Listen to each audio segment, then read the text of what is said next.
Hello, my name's James. I'm a portrait photographer from Portsmouth in the UK. You've probably not heard of me, and I welcome you to the latest video on the Portrait of a Wrestler YouTube channel, and we are looking at photography book reviews today. The first one's a new purchase for me, which is a book called The Game Revisited by Stuart Roy Clarke, and it's a look at football up and down the United Kingdom. So I first found out about Stuart at Homes of Football on Twitter, and what really drew me into his work was how real everything felt, and also how familiar it felt as a football fan myself in the 90s, going to games in sort of lower leagues. I was sort of familiar with the fashions, familiar with the colours, familiar with some of the players, but also he's got this wonderful eye for capturing things outside of the stadium, things in terms of the landscapes behind grounds, and also the characters in the fans. What really comes across in his work is the connection with the communities, with the culture, and with the fans that make football so special, and at this time unfortunately are absent from stadiums. So I've had a quick flick through it, but we're going to have a look at it now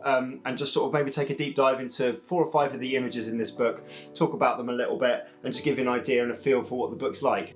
So when you open it up, I mean, it's just such a great image to open it up with to begin with anyway. Just the young lad there sort of peering around this wall that he's too short for. Anyone who sort of followed lower league football will be familiar with grounds like this, big breeze blocks. And the point of focus there on the foreground is just such a lovely introduction into the book. He very kindly signed it for me, which was great, so thank you very much indeed for that. So first one here, I think it's Michael Knighton there when he was in charge of Carlisle. Great portrait there with the gatos in front of him. And then just simple stuff like this wall taken at Barnsley with the little accent line at the top and the really pungent red sort of coming off of that sort of high noon sun. Attendance 346. Matlock Town. That's just a wonderful little observation, and it's just like, you know, you'll see a constant theme from this book where we're focusing away from it that's happening on the pitch. And more of a focus on what's happening sort of behind and on the terraces. I was at this stadium here in 2004, a week later, for England's quarter-final match against Portugal, which was a ferocious atmosphere in Portugal. But this sort of grand spectacle, I remember this tiered seating in the Lisbon Stadium and all of these crosses of St George sort of adorning everything there. I love this shot as well, of Robert Smith from The Cure. But yeah, going on to the big images here. This is the famous Kop in Liverpool. I mean, I stopped on this image when I first ran through it because there's so much to like about it. There's the fashion of the 90s, which is, you know, you can see with all of the various colours that are sort of adorning this whole image here. This big bar of red sort of giving you a barrier between you and the fans.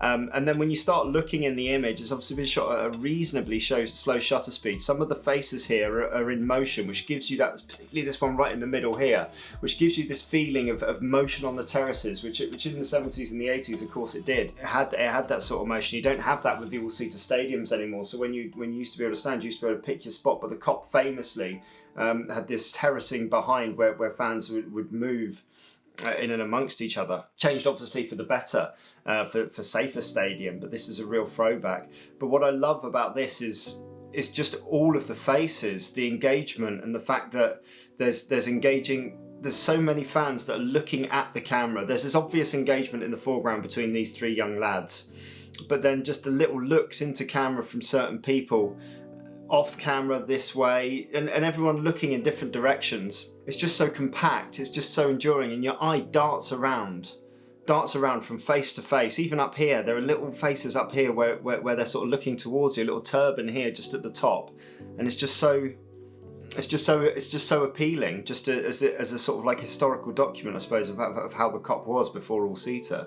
I just love looking at images of people's faces. You know, it's just so endearing. This is one that I remember seeing quite early on. It's called Young Mother Read with Pram, and obviously this is a look at Liverpool and the contrasting cultures in the city with regards to football teams, whether you're a red or whether you're a blue, whether you're a Liverpool, whether you're an Everton fan. So maybe this mum has become a mum. With a relationship with the father, who may well be an Evertonian, and is insisting that the kid be pushed around in a blue pram. but outside of the pub as well, and just on the street, and in this really, really harsh sunlight as well. The satellite dish adorning the side of the pub as well, which sort of dates the picture as well. It's really, it's a really, really lovely snapshot there of sort of like the culture of football within a city, I suppose. Lovely expression here from this guy as the ball just before it sort of crosses the line, I guess, there. Simple use of colour on this one, just this simple accent of this claret balloon going up into the sky away from Villa Park, with the blue one down here. Villa working in claret and blue, but just to get those two singular balloons at the same time, with the accent of the floodgate. Again, another thing, the floodgates at stadiums, they've just been taken down at Portsmouth near me, at Fratton Park, and floodgates were synonymous before the age of sat-navs and before all of that technology. You would drive, I remember driving to Bristol to find the Bristol City Ground, and we would just follow the floodlights for an evening kickoff. And that's how you would find your way there, rather than trying to plan it out through maps. But they're now a thing of the past, really. This is a wonderful shot here.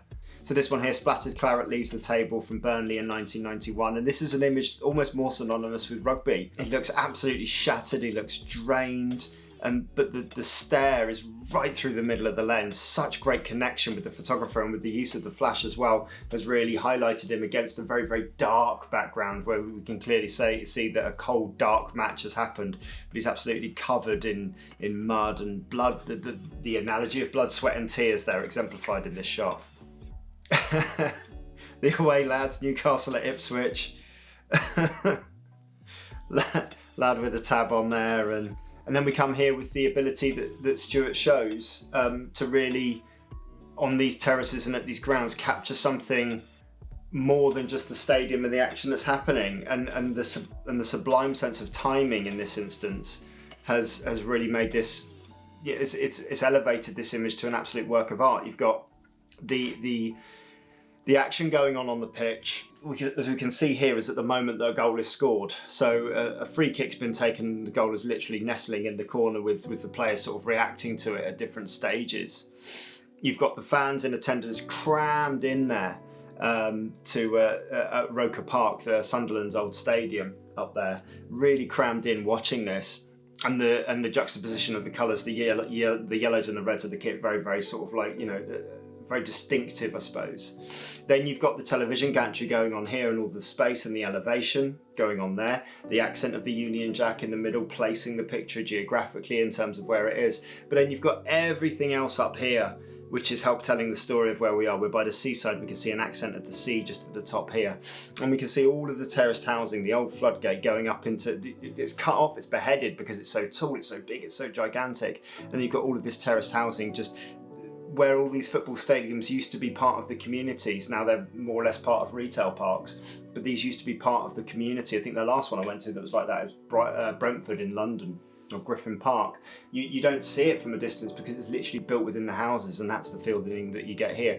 So it's just layer upon layer upon layer, foreground to midground to background and beyond, and things that are also going out of the frame as well. Just drawing your eye all around it, all captured on a beautifully sunny day with the moment that a goal was scored. It's just such a wonderful picture. And then when you add all of that in together and you look even closer, the broadness of the picture has a great appeal, but then when we actually look at finer details, we can see that there's a Newcastle United fan up here on the floodgate just sort of climbing up. He's managed to escape. It's probably why these things have been taken down now. And there's just lots of, and all of the different reactions within the players on the pitch. There's just, it's just such a wonderful shot, such a wonderful shot. And this one here's another one, fans will be familiar on the south coast with the Dell. I remember visiting the Dell as an away fan and remembering that the lower sort of part of the terracing was actually lower than pitch level. So you'd sort of sink into the pitch almost when you were lower there. But it had this really intense feel of a ground, as possibly, one of the reasons why Southampton sort of got so much success in the 70s and the 80s, because it was such an intimidating place to go. But you've got fans here in the foreground sort of looking on, out of focus, but they're looking on. These angles of the terracing and the angles of the barbed wire sort of, working its way around, working your way around the photo. You've got the red here against the blue over here. Everyone looking towards something that's going on over here on the pitch, which we can't see. We can see a couple of guys up on the gantry around here, but we can't actually see what's going on the pitch, what everyone's looking towards. But then in this corner, dragging your eye again, it's almost like a weird assembly of sort of quarters within this photo of all of the fans sort of walking around and out into this terraced area. So this is obviously people leaving at the end of the game to try and beat the traffic, or to, you know, or to do whatever. And there's roadworks in the road here. There's all different sorts of cars. There's the police vehicles here, which are synonymous, particularly sort of like in the 80s and the 90s with football grounds. And it's just lovely the way that the image just draws you around the picture without actually having a distinct point of focus, a distinct person looking at the camera, or a distinct object to look at. There's not actually a lot here in terms of actual points of focus, but there's still everything around it is so engaging. Look at that. Look at this guy. I mean, that is just superb. Just that moment. I love stuff like this as well. This is Ewood Park back in 1990, and £4 for a ticket, cash only. And the real sort of like, I mean, there's about 10 different fonts being used around here, because obviously things were put in at different times. You know, away supporters at this end, supporters at the Dell, go that way sort of thing. Get away almost. It's that sort of warning really. And another one here, just showcasing background here, Grimsby Town, the stadium, this little curved end here, and again with the floodlight, but then with the sea and the sand behind it, and the difference in housing. There's still terraced housing, but it's a different style of housing there, placing the picture. This is a great shot. Just in the park, using what lines are left on the park to construct some sort of jumpers for goalpost game, and a big hoof into the box while a girl at the front here, you know, delicately sort of practices her keepy uppies in the foreground, and clearly the focus on her, just so well observed. This is a famous clip from, I think it was Grandstand that day, where John Motson, the commentator, had to announce live on TV that the game was called off, to absolutely no one's surprise. I thought this was lovely. This one here at East Stirling. It just feels so cold and so dank, and the terracing sort of largely empty, but these sort of 5 people all in a row, all looking the same way, all found their own little spot. And the intensity of the look in this shot here, staring into space, a whole city. And the little Dutch angle as well just really helps the image as well. It really draws your eye across and into the picture. The more you look at it, the more you see everyone else's expressions through there. The little red noses as well, so you can see how cold it was on the day.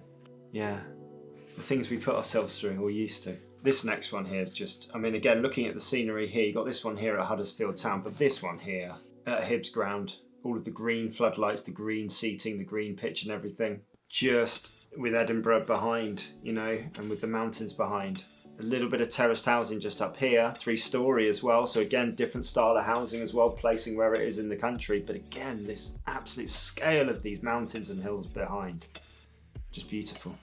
I thought this was really lovely here at Forest. We talk about colour palettes a lot in sort of art and in photography. Superman is often the one that's pointed to as a triadic sort of colour scheme. With your reds, your yellows, and your blues, and that's been just exemplified here with the yellow walkway, which is obviously your emergency walkway, so it's painted in yellow. Your red terracing for Forest with the advertising boarding as well, and then the blue, that dark hue of that blue skyline behind as well, just really gives this a real, almost like a graphic design led feel to it. Beautiful straight lines and really pungent colours, all working absolutely beautifully together. And again, we spoke about colour, and we come on to colour here with texture as well, and it's something that you've got this complementary colour here of the red working with the green in the middle, and the green, the lush green of the pitch, but then the brown of the mud just at the front here, and it's all just drawing your eye in, and this really battered but still, you know, well painted gate in the foreground. And then these steps working geometrically away from you with these hues of greens around the edge of it as well. A little yellow brick road up at Bradford City. So many different tones within that, just really delicately placed. So this one here, taken at Burnley in 1993, shows a packed terracing, only divided by the emergency walkway and the stewards in the foreground here, just peppering it with a little bit of orange colour, but largely claret and blue around. the lines from the terracing above as well, just framing this part of the image here, drawing your eye into this part of the image. And then when you start looking at this part of the image, you can see a little bit of movement, you can see a little bit of expression. Everyone's largely looking away, apart from this little girl here. And she's seen the photographer, she's seen something no one else has seen, taking her eye off the game to look straight, the only person in this photo, to look straight down the middle of the lens. And that's a really, really, really intimate, lovely study. Really beautiful shot. Oh, yeah, generations. That's stunning. Now taken at Arbroath, over in Scotland, but that is that's a capture. And then we go from like intensity of big epic sort of scale shots here of groups and of large scale events, and to a really, you know, close intimate study of a young Hibernian fan here, looking off camera at something that's going on, everyone else behind the camera as well looking at what's going on. But just this moment, just an absolute moment with the eyes matching the colour of the top here as well. And that moment that we've often felt watching sport of any kind, that moment just before something big might happen.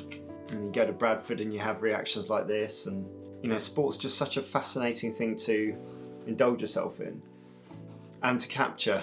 I think we'll probably leave it on this one. I love this one. Boy on a Roker swing here, where the terracing, again, as I alluded to earlier, is quite lower. Some of these old grounds was lower than the pitch. I assume just to get a couple more rows of people in, I guess. And where it's too low here, they've sort of built a purpose-made swing that they can bring to the game. And just love it on the side of the fence, just so that this young fan can get the best view as well, taller than everyone else. So there it is. I can't recommend this book enough. It's honestly, it's for a football fan like myself, it's just such a lovely window into a time when football was something that I was exposed to quite a lot. And it's nice to sort of go back and look at those, and it's so, like, Stuart's sense of timing, but also a sense of humour comes through in the images, and his absolute love for the game, I think, as well, really comes through. You can visit him online and purchase a copy of this yourself. I can't recommend it enough. It's a really lovely book. And again, if you've got any football fans in your family, or if you're just a fan of really, really good high quality photography, then I can't recommend it enough. If you like this video, you can follow me on the Instagram and the Twitter at Y2JimBob. It's Portrait of a Wrestler everywhere else. And as ever, all the very best.